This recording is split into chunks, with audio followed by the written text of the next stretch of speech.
A second fire at a clothing factory in 3 days. The blaze started on the 3rd floor of this building. Hundreds were at work when the fire broke out, but the cause of the fire is not yet known. 8 workers were injured, but no deaths have been reported.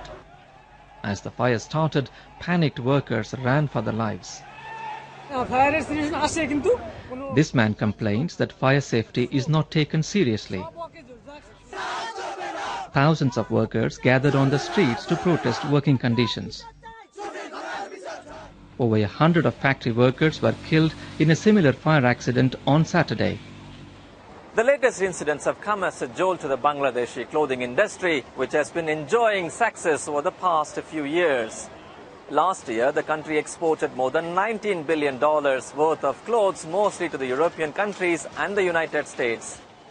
If accidents like these continue, major Western retailers may be discouraged from coming to Bangladesh. Anbarasan Ethirajan, BBC News, Dhaka.